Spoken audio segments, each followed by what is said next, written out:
जो पद है ये शरणागति में बाधक है।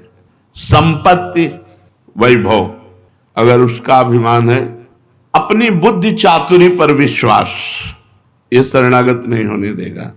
और देहाभिमान, देह में बल, देह भाव का बल, ये शरणागत नहीं है। अपबल, तपबल और बाहुबल, चौथो बल है दाम, शूर किशोर कृपाते सब बल, हारे को हरि नाम।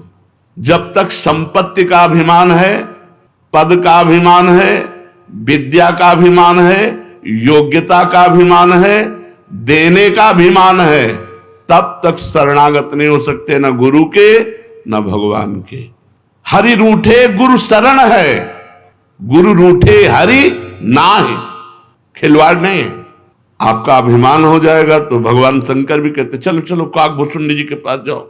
उमा जी ने कहा आपने क्यों समझा दिया, आप ही समझा देते। गरुड़ जी महाराज, नो कीन हो इस कबहू अभिमाना, सुख हो अंचा कृपा निधाना, रघुपति कृपा मरम मैं पावा। मैं भगवान की कृपा से समझ गया कि इसने कहीं अभिमान किया है।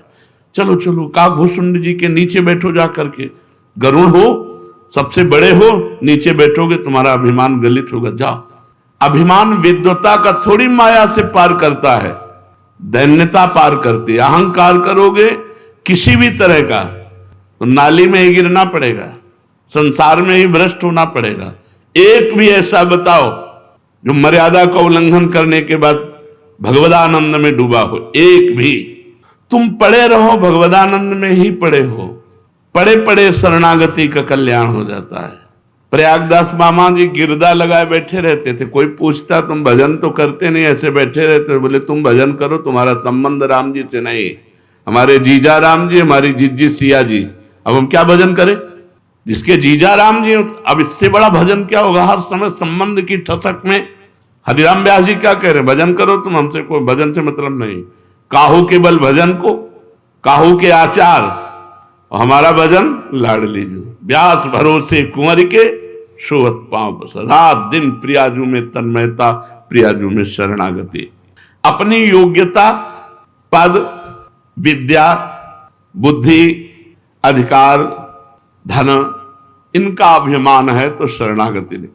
महाराज ये यात स्वर्ग में केवल इतना बोल दिए थे कि ऐसा कोई दानी और तपस्वी नहीं हुआ मेरे जैसा, तुरंत भ्रष्ट होकर खोपड़ी केवल मृत्युलोक में आ गए, तुरंत। पर गिरने लगे तब ये कहा कि मैं समझ गया क्यों गिरा, इसलिए मुझे संतों के बीच में गिराना। तो संतों ने गिरने ही नहीं दिया। महाराज शिवी और बड़े बड़े दानी खड़े थे, वो खोपड़ी के बल आ रहे थे, उनका मैं अपना पुण्य देता हूं, तुम वहीं